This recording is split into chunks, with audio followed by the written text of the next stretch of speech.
Hello, I'm Dave. And hello, I'm Rob.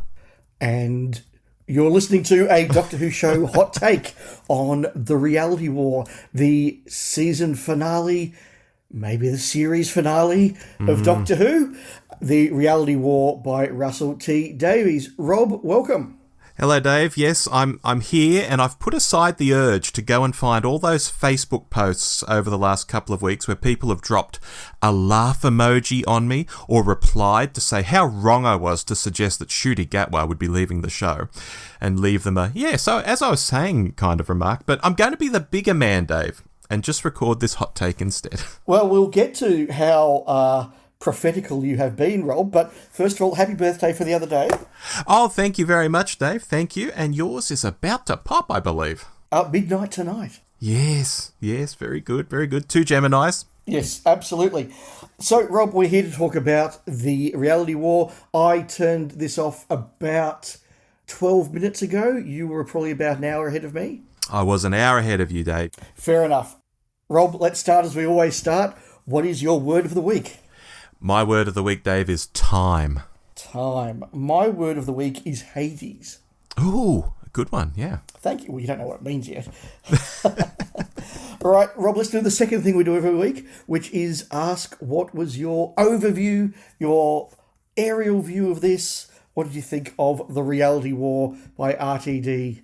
Well, Dave, I think as expected the story didn't add up to a hill of beans.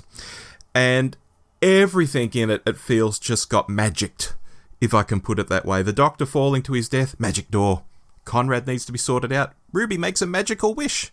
By the way, how does everyone know to kiss the baby when they make those wishes, Dave? If I was told a baby granted wishes, I'd be like, hello, baby, I'd like a Whopper and chips. You know, I wouldn't think to kiss the baby before I made the wish. Anyway, the Rani gets eaten. She's gone. The Doctor zaps Omega with a big gun. He's gone. Everything in this was very quick, very easy. We wrapped up a lot of storylines very fast with a figurative snap. I can't really snap because it's too cold this morning, of RTD's fingers. It didn't feel very satisfying as a story, but as a bunch of scenes and colours and special effects, sure. But a story, no. Fair enough. It sounds like you might think differently. Maybe not. Look, last week I was a lot more positive, well, not a lot more positive than you. I was slightly more positive than you, and I think quite a bit more positive than a lot of the hot takes that I listened to on podcast and a lot of the comments that I saw over social media. Not all. Certainly there was not a universal view on this, but I think the average, the median view was slightly more negative than both of us. And as I said, I was slightly more positive than you because I said, look, at the end of the day, while a lot of things are a bit strange and a bit funky, there was at its core an adventure and a sense of anticipation that I brought into, and that worked for me. I gave it my worst story of the season. You did. I didn't. There is worse out there. Well, until today. No, well, who knows? Whilst there was some story in this, and there were some adventure beats that, frankly, were probably a bit more Marvel than they were Doctor Who, in my view, there was some story in here that was worthwhile and perfectly enjoyable as disposable television. Unfortunately, that was wrapped in a very, very large amount of stuff that either was badly done or that I just didn't care all that much about. Mm-hmm. The first half of this episode, I was sort of just about getting by with. Like you, I sort of saw a lot of the magic and the hand-waving and the sort of bonkers exposition and thought, okay, it's not great, but fine, it's a story. By the time we were sort of 3/4 of the way through, I'll be honest, Rob, if I didn't have to record a hot take with you, I probably wouldn't have got to the end. Is that right? Wow. Yeah. Unfortunately, yeah. So look, there will be some positive things to talk about. I think we're going to be able to dive, hopefully, in our usual constructive manner into why a bunch of things didn't work for us. And probably, I could say, look at why some things would have worked for some people. Because, as I said, the biggest problem I had with this episode is that I didn't care about a couple of fundamental aspects of it.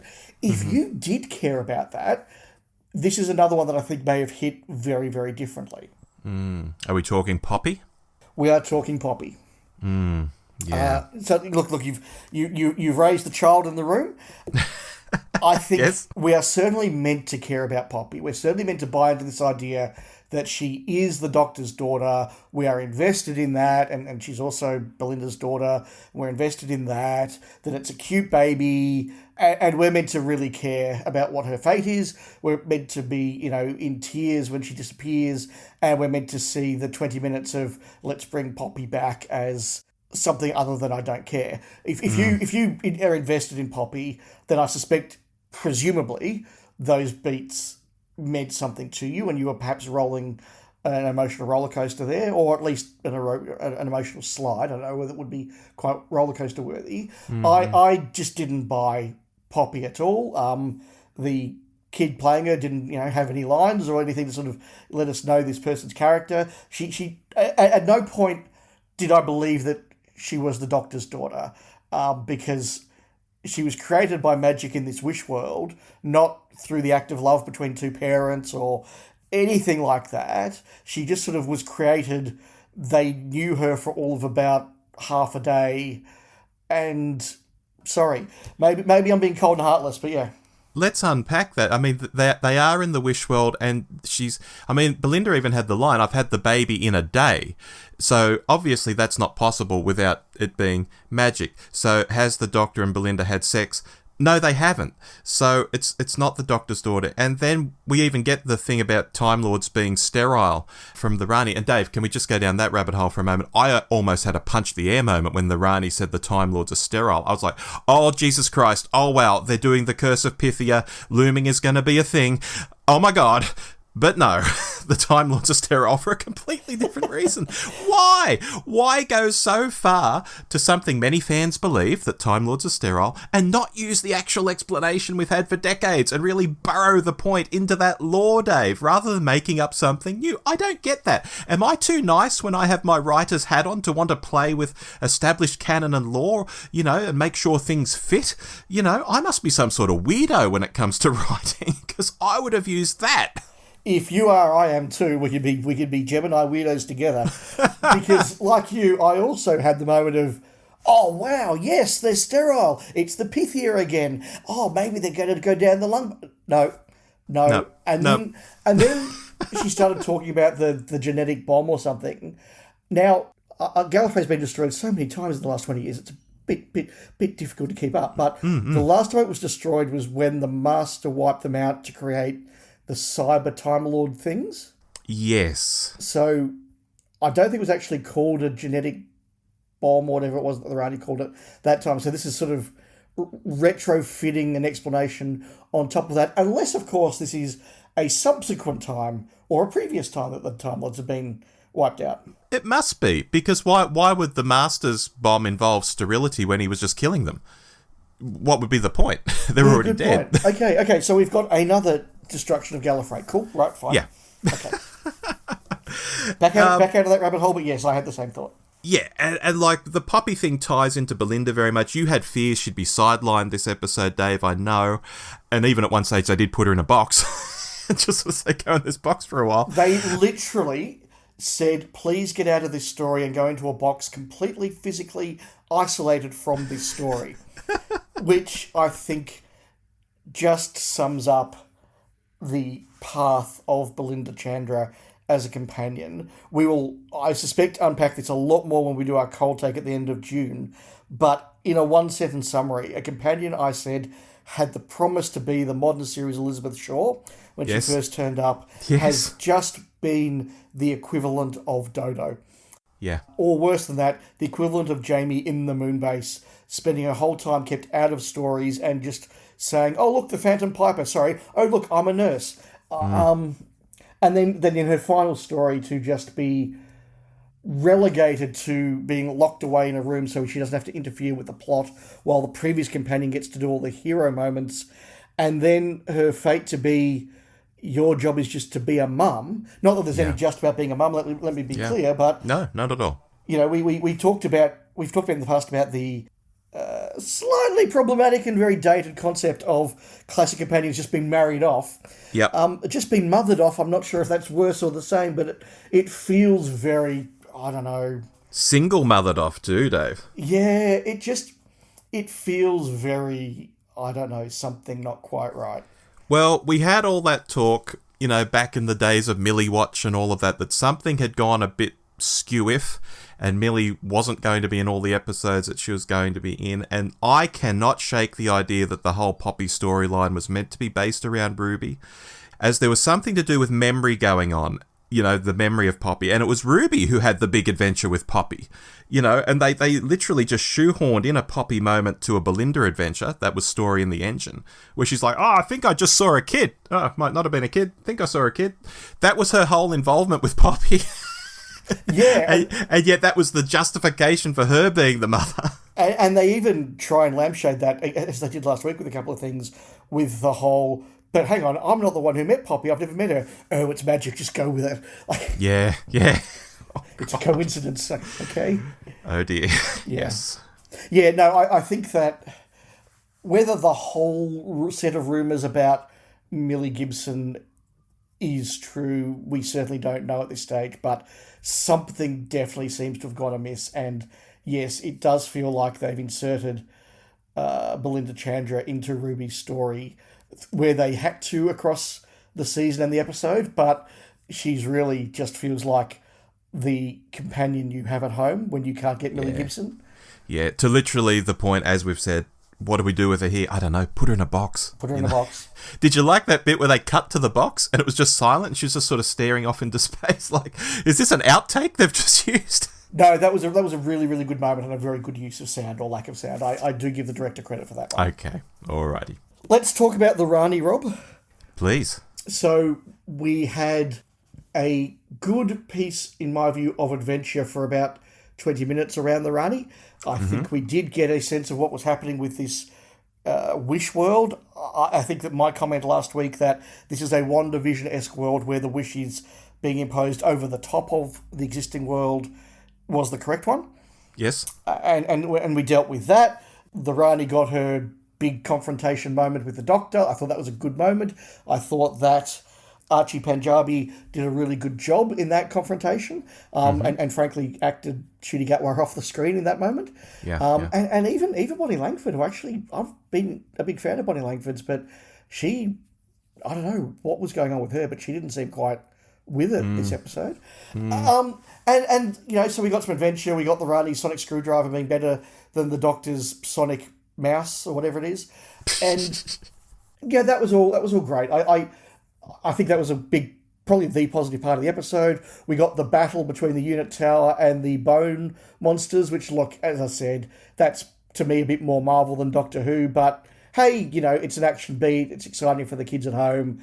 I'm rolling with that. Is it what I want in Doctor Who? No, but, I want, long shots of astronauts and Martians meeting and, that sort of thing. So, So who cares? That's fine.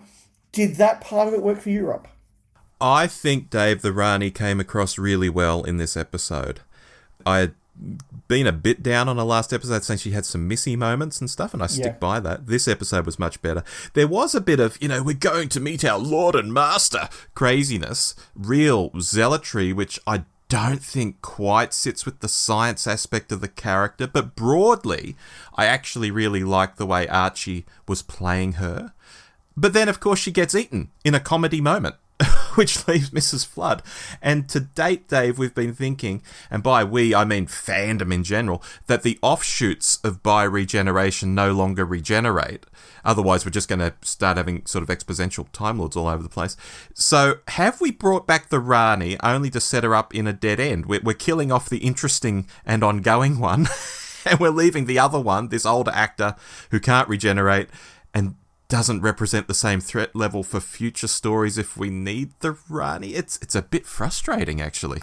Yeah, so there was a very deliberate reason why I explained that much of the Rani's plot and said, did you like that bit? Because I was then going on to the rest of it. Look, like you, I think that they did a reasonable job. I think the performance was better. I wasn't necessarily sold on Archie's performance last week, but I was this time very, very much so, which was good. I think that they did in the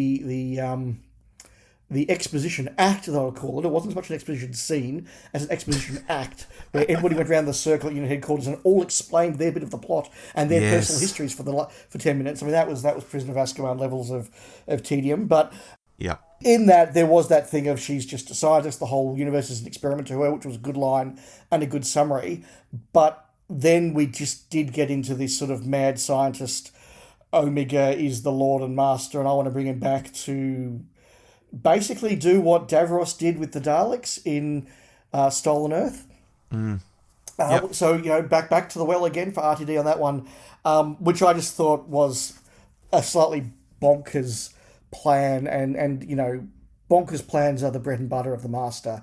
The Rani is meant to be slightly better than that. Although, as a side note, I was amused that famously Fandom has always said that it's hilarious that the Rani's plan in Time of the Rani fails because she can't build a launching pad with a hinge.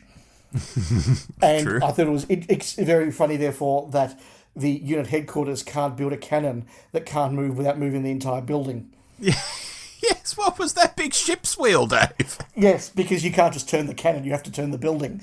Yeah. So obviously unit uses the same architects as the Lacertians. So yeah, there you go. Nice little reference.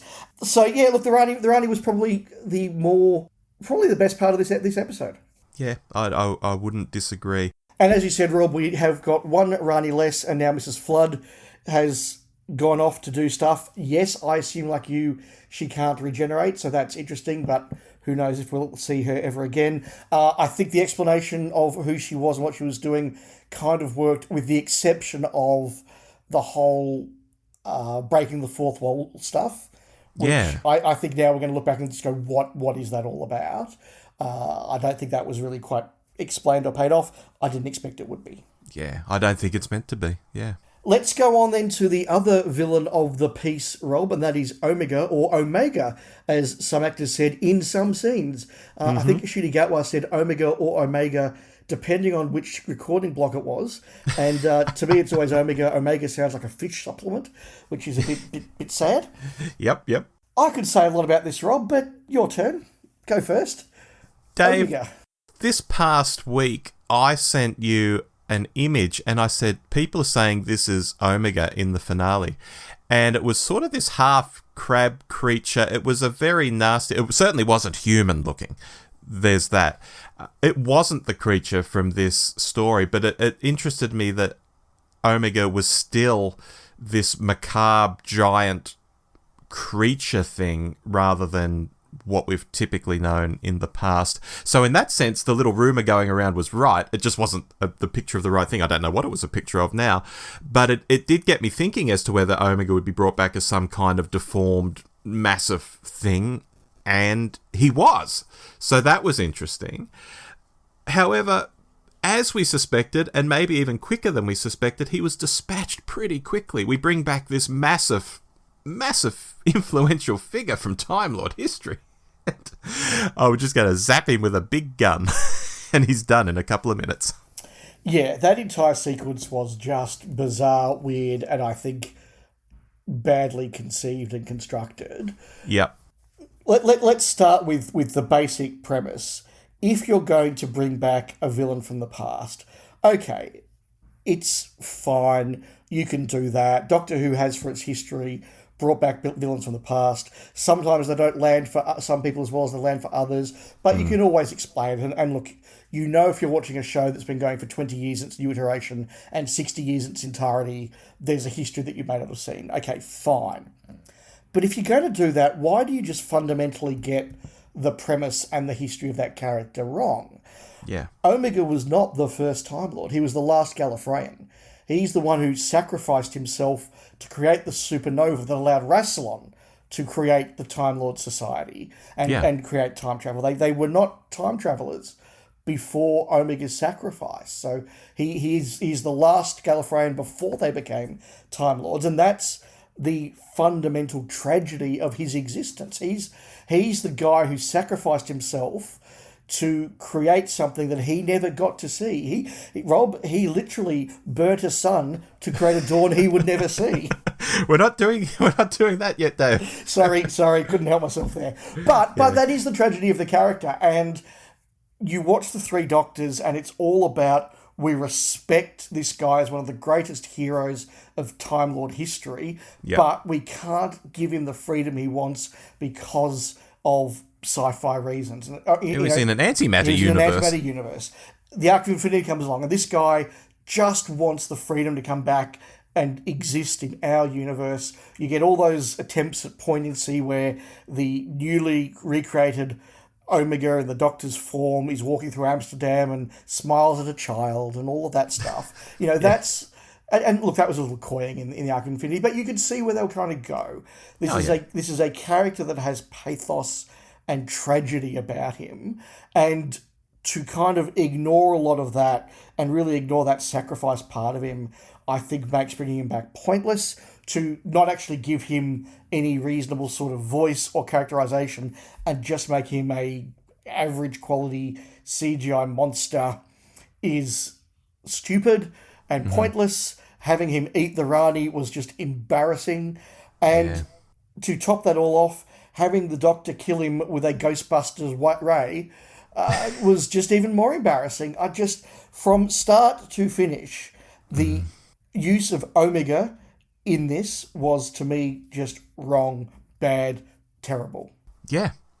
Yeah, but they clearly wanted to clear the decks of the Rani, or at least one of them, and of Omega, and Conrad, because there was a whole other story to tell within the story. Yes, and if we hadn't had 35 minutes of the quest for Poppy, we could have had even 20 minutes of Omega does something. There's some conversation between him and the Rani. Even if it was the old cliche, I've brought you back so we can do this, and he's like, now you've brought me back, I'm not under your control, I'm going to do something else. Oh my God, what have I done? Like, even if we just had that cliche, or had the Doctor at least have a moment of, I'm so sorry, but you need to go back where you came from. Just something other than, I'm hungry, chop, chop. Or, have him jump out of the tower. Have him jump on the back of one of those bony dinosaurs. If you're going to go full crazy, go full crazy. Have him do something. Not just pop his head out and go, oh, hello, I'm here. Oh, you're zapping me. Oh, I got to go. Bye. Have him start to devour the population of Earth because he needs people energy to stay in our... Something. His existence threatens the fundamental nature of the universe. Something. Not just, I'm here and I'm hungry. Oh, whoops, a laser. Bye. God, what were they thinking? I don't think they were thinking, Dave, honestly. No, makes no sense to me at all. Yeah. The final villain, Rob Conrad, I thought he was a highlight of the last episode. I gave him my player of the week last episode. This time he got a good moment of, you thought I wasn't going to expect you. I like that. It is a shame that for the second time this episode, we just had someone pointing a gun at someone. At least in this case, it wasn't the Doctor. But, this Doctor has been a bit of a homicidal maniac. So, go out as he came in, I guess. Yeah. I liked the resolution for Conrad. I liked the hint that, there were some fundamental pains in his past that were sort of motivating him. I liked where he ended up. I think it's very clear now that, yes, RTD was leading into the whole, well, all bad people on the internet, whether they're conspiracy theorists or not, are also alt-right fascists and white supremacists, because they are. I'm not quite sure that's as nuanced as the problems on the internet are, but fine. And that, yes, he can't conceive of disabled people. He doesn't approve of gay people. He can't even conceive of the existence of a trans person. That point was made. That was fine. I don't think it quite fits in with the conception of Conrad from Lucky Day, but fine. I get what RTD's doing. It's an important message. I approve that message. I was fine with the Conrad stuff. Yeah, he kind of petered out in this second part. But yeah, fine sums it up well. It didn't the bed or anything. Yeah, and we also had the return of Anita. Any thoughts there, Rob? I was happy to see Anita because if you recall our hot take on that Christmas episode, I quite liked Anita in that episode. You did. I was thinking of you when she came out. I thought, Rob likes her. Yeah, so look, it was, as I've said earlier, it was a bit magical that, she's created a magic door. I think the Rani even had the line up, he's got a magic door! So in that respect, her coming back like that wasn't quite for me, but I did enjoy seeing her. I did enjoy her lines here and there about, I'm just in hospitality, and all of this. But when she did appear and become part of the story and was hanging around and opening magic doors all through unit headquarters, I started thinking, oh my God, we're adding more to the pudding. We're adding more ingredients when it's half baked. Like, Is this wise?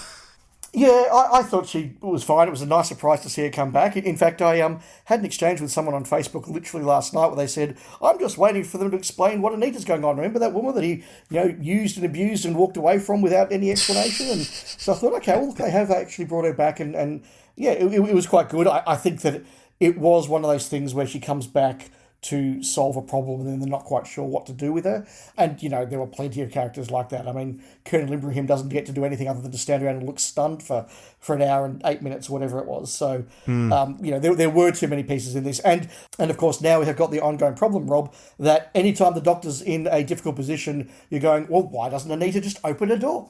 Yeah.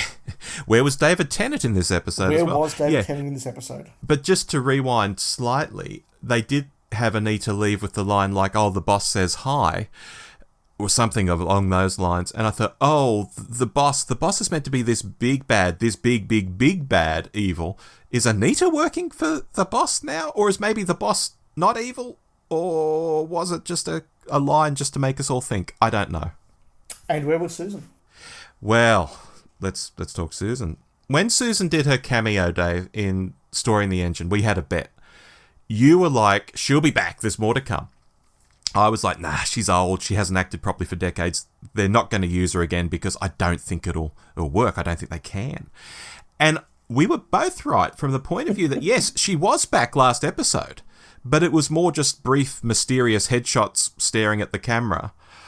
Then this episode, nothing. So technically, yes, she came back, but it was brief and didn't really serve the story. And I saw a friend of the show, Very Pete Lambert, on X, one of the few tweets I've actually seen over this past hour as I've been making my notes, actually ponder, and I've got a quote here, guesswork. The Jodie scene was originally written for Carol. It would have been such a perfect fit thematically, but they weren't happy or it needed a rewrite for his regen and they went with Jodie instead. Yeah, that does make sense, whether that specific version of it is right or not, that somewhere in the reshoot process they just either changed their mind or went with something else, because it does seem like a very strange decision to trail in the episode, then have her pop up again last week, but not get paid off. And particularly in a story that is about Time Lord sterility, that is about daughters and granddaughters, to not have her there does seem like a mistake or something, and disappointing, frankly, to someone like myself who is a fan of that era of the show. Yeah, but it did mean we were both right, and that's always nice. That is always nice. Something else that you were right about, Rob. I think I know where you're going. You predicted that as Poppy was real and needed to exist but couldn't exist because the world was collapsing, etc., the Doctor would sacrifice himself to give her energy to make her real. You were pretty much spot on there. Yeah, I was.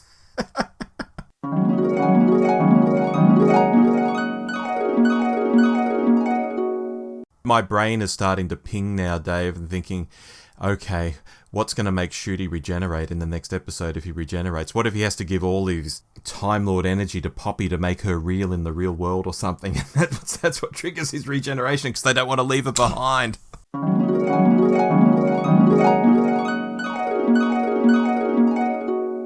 Funnily enough, I wasn't even going to bring it up, but now that you've raised it, yes, it just came to me, and I just thought, oh, that's where I'd take that. And yeah, that's where they took it. Yeah, and look, we're getting obviously into the back half of the episode now and the whole Doctor thing.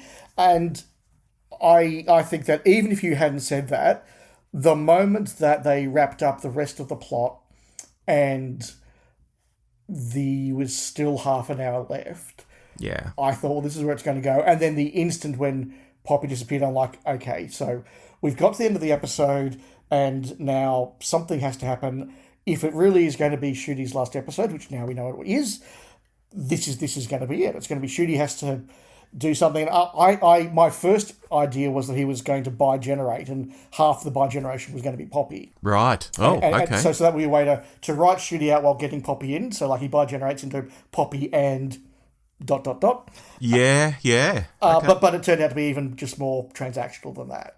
Yeah, it did. The whole back end, Rob, your thoughts? Well, look, we mentioned Jodie Whittaker a moment ago through Very Pete Lambert's post.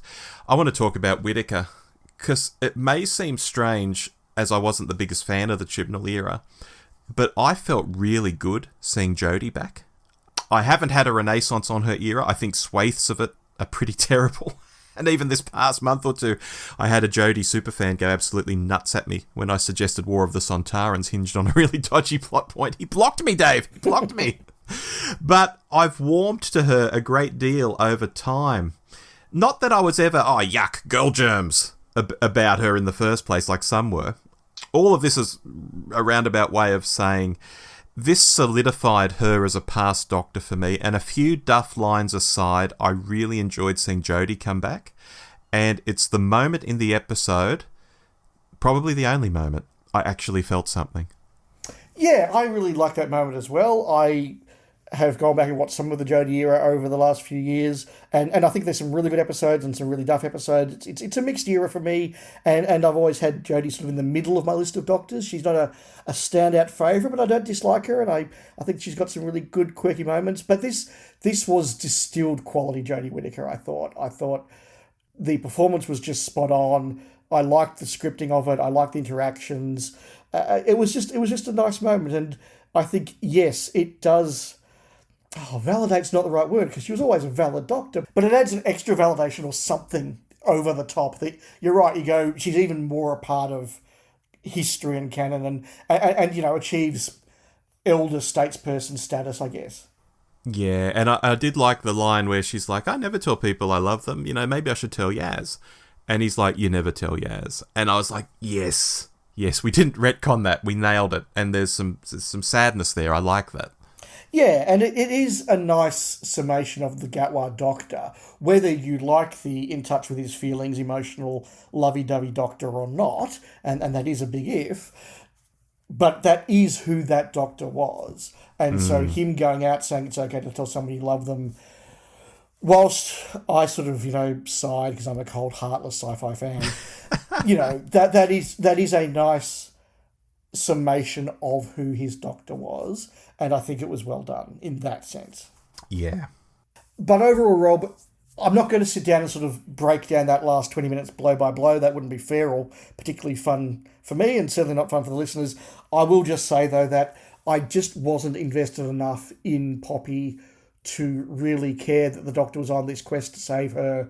I was not invested enough in Ncuti Gatwa's Doctor to be like, oh my God, he's building towards a regeneration in the way that I was for Whittaker or Capaldi when, Capaldi had that delayed onset regeneration. And I just felt it was really stretched out far, far longer than was required. And yeah, as I said, look, just be perfectly honest, once I sort of realised where it was going and how slow it was going to get there, were I not doing this hot take with you 20 minutes later, probably would have just gone, okay, I've got it, I'm done, and either switched off or fast-forwarded to the last scene to find out if the show was continuing or not. If Poppy could talk, would you be more interested in her? She seems to be an age where children can talk, but she never talks. Yeah, I think maybe if there'd been some character or engagement that maybe made me feel that she was more than just... Like, she felt like a CGI creation. Yeah. And I don't know whether that's because the space babies were semi or completely CGI or something. I'm not quite sure how they were done, but I don't know. I never felt that she was a real child. Certainly not the child of the Doctor, and particularly after it's been explained, the Doctor... We've done all this, Rob. I wasn't engaged. I didn't care. Yes, I'm a cold-hearted, loveless bastard, destined to die alone. That is my fate. I get it, but it's how I feel. That's where I am. That's fine, Dave. Should we talk Billy Piper before we go to the sports desk? Well, yes. Billy Piper, so not necessarily playing the Doctor? No. I mean, some people won't believe this, Dave, but when we were messaging a day or so back when you were saying, how are we going to do our 16 for 16 episode? I said in black and white, what if RTD does something weird like has him regenerate into Billy Piper? because that was actually a rumour that was out there. And bingo, it was Billy Piper. But yes, I think it's worth noting the credits say Jodie as the Doctor and Shooty as the Doctor and introducing Billy Piper. Full stop. Well, there's not a full stop, but you know what I mean. So I'm leaning towards a fake out. Otherwise, I think it would have been introducing Billy Piper as the Doctor, yes. Yeah, I think that this doesn't answer as many questions as fans were hoping would be answered in this, because right at the moment, as it stands, we know that we are recording our first episode in the post-Gatwa era. We do not know that we are recording our first episode of the Piper era. No. It is possible that we are recording our first episode at the start of the third great and bountiful wilderness years. I like that. Whether this will be a 2 years wilderness years or a 10 years wilderness years, we don't know. We don't know for sure if there's going to be a season 3 under RTD. We don't know if there's going to be a season 3 at all. We don't know if the show's going to be rested and they come back in 5 years or 10 years or what. We don't know. Maybe some of these answers will be explained by the war between the land and the sea. I suspect not. I suspect at the moment nobody actually knows the answer. So because they have not called Billy Piper the Doctor, because the regeneration special effect was continuing to flow over her before the credits cut in, there is the ability to have it be a complete fake out, have it be completely forgotten, have her come in and be a Tennant style, we're going to do 2 specials with Billy Piper and then go and find and introduce the 17th Doctor, or she is the 16th Doctor. They are all, I think, open possibilities, and I suspect, I'll put my $10 on the table right now, nobody knows the answer to that question up to and including RTD. Yeah, I agree. I appreciate they wanted to do something fun here and not leave the audience on a cliffhanger. And for sure, there's going to be people who see that and they're like, Billy Piper, Billy Piper! You know, they're clapping their hands and it's very exciting. I think, though, it's going to get just as many, if not more, eye rolls from fans who are just sick to the back teeth of gimmicks and jokes and just want a good, solid Doctor they can believe in who comes in and does 3 or 4 series of a decent length and then regenerates. Is that too much to ask? Apparently it is. So, couple of things there. I don't think that Billy Piper would necessarily be a bad choice for the Doctor, and there's no reason that Billy Piper, in my mind, couldn't do 2 or 3 or 4 seasons as a very good Doctor. I think it's a gimmick. Both of those things can be right. That is true as well. Both of those things can be right. I think that it is absolutely a gimmick. I agree, but I don't think that necessarily means that she can't go on and be a perfectly good Doctor. I think that both of those things can be right.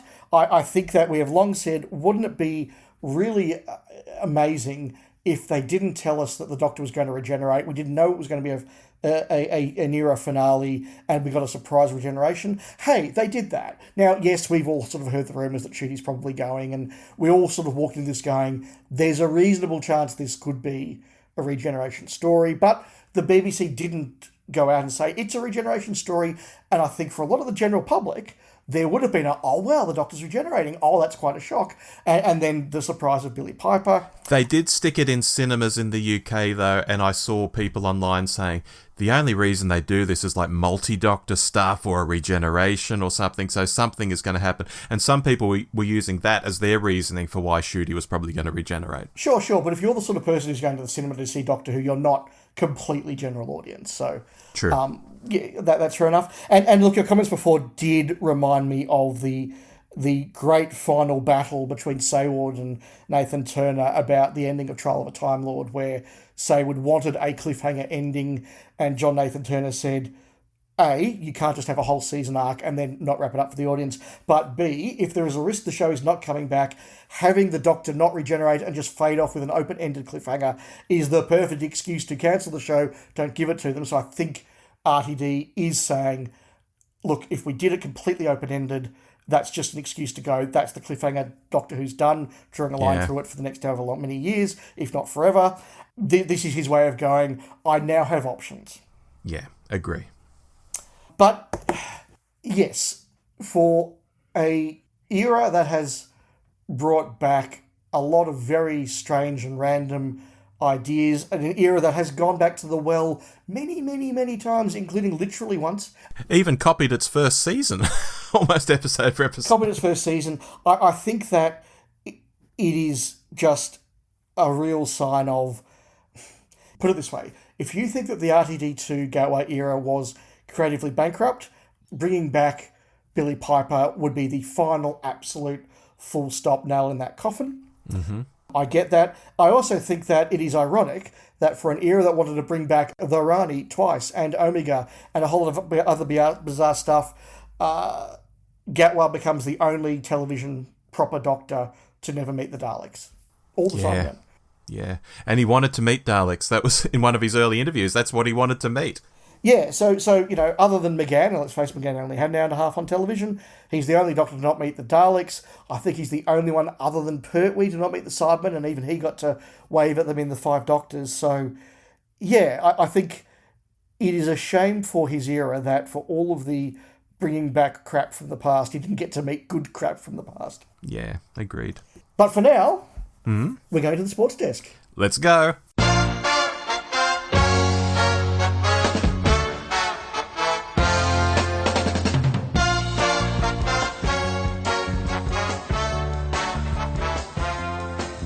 Rob, we are here at the sports desk one final time. It is not impossible. This is the last time we sit at this sports desk. For a long time, at least. I think Doctor Who will come back one day, even if we're not doing the podcast anymore. Yeah, look, it is. Look, I know that everybody feels that there is a... And we'll talk more about this, I think, in our June episode when we have a longer time. But I know everybody feels that there is an inevitability and a certain momentum that means the Doctor Who can never die. At some point it does. Now, that might be in 50 years' time, it might be today. We don't know. But we are here at the sports desk, certainly for the final time in a long time. Rob, your word of the week was time. Yes. I didn't ask at the time. T-I-M-E or T-Y... We've made that gag before, I think. Have I picked time before? Is it? I think you must have, because you're right. God. I did make that gag before, yes. So you're talking about the measurement of the passing of moments, not the condiment. Yes, that's correct. Excellent. And you could well think, well, he's picked time because this episode was very timey-wimey. It even had a line about timey-wimey in it. A lot of it was related to time. The Time Hotel saved the day, all of that. But it relates to the time on my watch because, as you've alluded to earlier, the episode wrapped up, or felt like it wrapped up. And I looked at my watch, and there was 30 minutes to go. Yes. And I was like, he's definitely off. They're going to give us a whole coda here. It's not just a 2-minute thing where he walks into the TARDIS and bumps his head. He's definitely going. I'm 100% confident of that now. So, yeah, time. It's a shame then, Rob, I didn't go with my original word of the week, which was Basil, because then we could have had time and Basil. With the hotel? Is it Basil Fawlty? No, as in Basil exposition. No. Because Great. there was just a lot of very tedious exposition. But I thought that was too cheap, and I did think Hades was a better one. I picked Hades for several reasons. First of all, this just continues to go down that whole thing about the gods. The gods are tricky. The gods do this. The gods are magic. Yada, yada, yada. I'm kind of over the gods, but gods do live in, realms such as Hades. Omega was obviously sentenced to Hades for bizarre reasons. I'm not quite sure why, but he was. But also, I just was sitting there watching a lot of this episode going, I do not give a flying hoot in Hades about what happens to Poppy, so this is all going over my head. Fair, very fair. Keep going, Rob. Let us know your play of the week.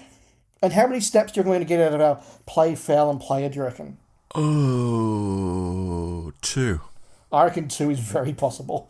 So Let's see how we go. Your play of the week. My play of the week I'm giving to Jodie Whittaker's return. As I've said, this was the moment in the story where I actually felt something. And I totally get, Dave, that it was a jangling keys, member berry sort of moment. I'm fully aware of that as I say this. But perhaps it says something of the rest of the story that this was my play of the week. I truly was just very touched by it, as I've already gone over, so I won't go over that territory again. Jodie Whittaker's return. Snap number 1.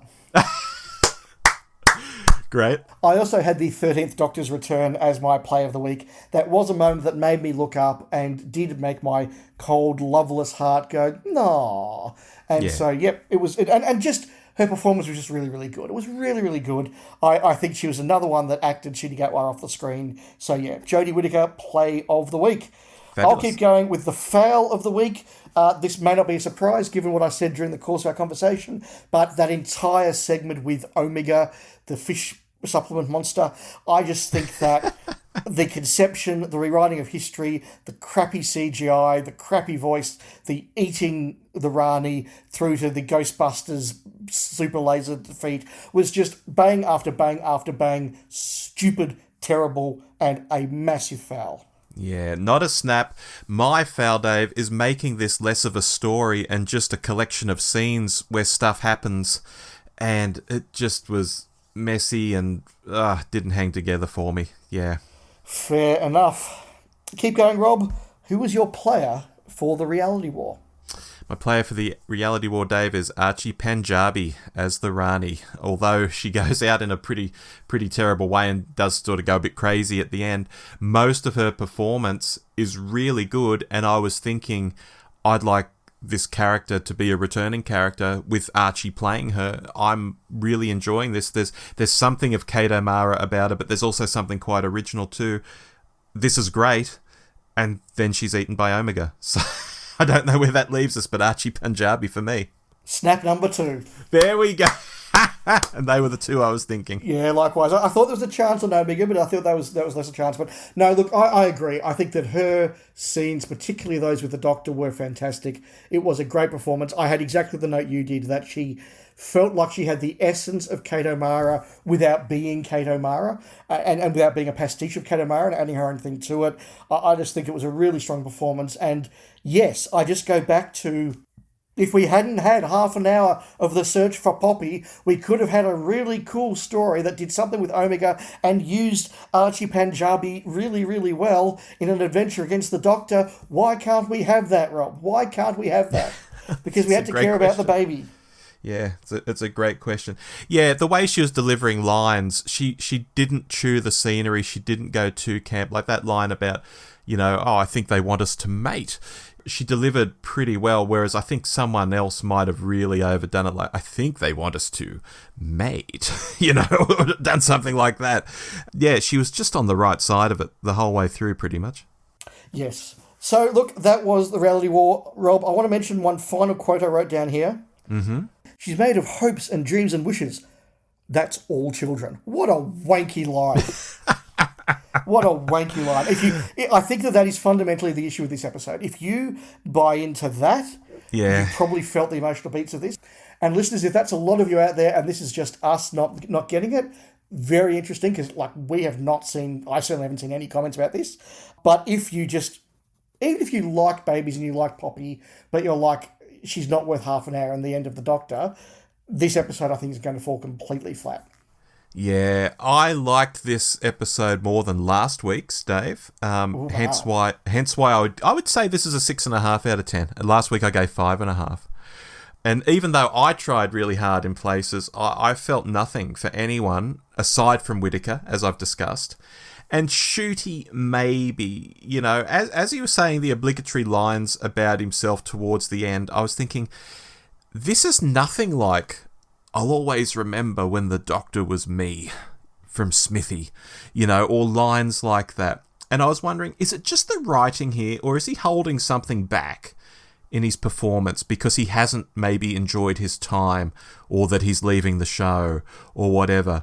Because you might remember, Dave, when someone DM'd us earlier this year to discuss that he'd been on the TARDIS set and he'd filmed a regeneration. And this is stuff we don't throw onto the podcast because we don't try and deal in too much rumour. But someone wrote to us and told us this. And I'd say this is back when fandom, 3/4 of fandom wouldn't have believed he was leaving. This person said to us he came in and did the scene and didn't really interact with anyone and then just nicked off. And I was thinking as I was watching the scene, I just wondered how he felt as he was doing it. Was he giving his all? He's giving us something, but is it everything? I couldn't tell on this first watch. I was trying to take so much in. I'm going to be really interested in watching that again. Yeah, look, I think that's a really important point. This, to me, was not even close to while there's life, there's the moment has been prepared for. You were fantastic and so was I. Always be kind. I think about those really emotional ones where people really invested in the role. Just, you could feel them wrenching themselves out of that role in a really, really visceral sort of way. This did feel like Gatwa being Gatwa. Yeah, he's like, you're always with me. Joy to the world! And it's like, okay. Sure.